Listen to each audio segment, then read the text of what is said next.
Ang gingharian sa Dios diha sa kasing-kasing. Lucas kapitulo 17 bersikulo 21. Kaya niya karon ang gingharian sa Dios anaa kaninyo.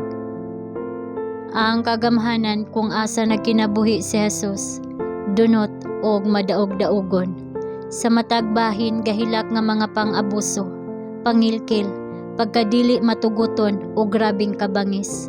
Apan ang manluluwas wala mosulay og sibil nga mga reforma. Wala niya giatake ang nasudnong pang-abuso, ni gikondina ang nasudnong mga kaaway.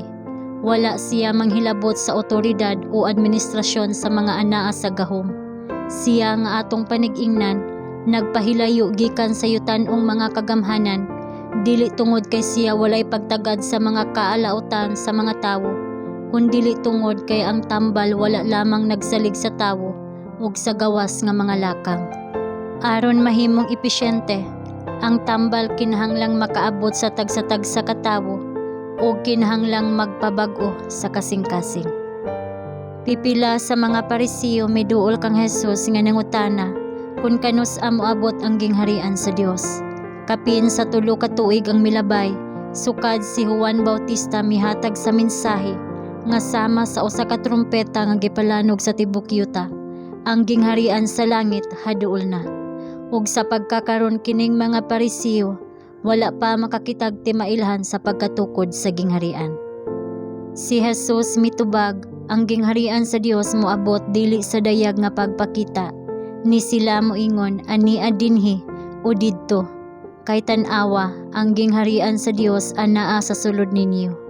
Ang gingharian sa Dios nagsugod sa kasing-kasing, ayaw pagtan-aw dinhi o didto, alang sa mga pagpakita sa yutan-on nga gahom sa pagtimaan sa pag-abot niini. Ang mga buhat ni Kristo wala lamang nagpahayag nga siya mao ang Mesiyas, apan nagpakita sa unsa nga paagi ang iyang gingharian pagatukoron. Kini moabot pinaagi sa kalumo sa inspirasyon sa iyang pulong, pinaagi sa sulod nga buhat sa iyang espiritu, ang panag-uban sa kalag uban kaniya nga mao ang kinabuhi niini. Ang labing dako nga pagpadayag sa gahom niini makita diha sa tawhanong kinaiya nga gidala ngadto sa kahingpitan sa kinaiya ni Kristo. Sa dihang gihatag sa Dios ang iyang anak sa atong kalibutan, iyang gitugahan ang mga tawo og dili madunot nga mga bahandi. Mga bahandi kung itandi diin ang gitipigan nga bahandi sa mga tawo, sukad pa sa sinugdan sa kalibutan walay kapuslanan.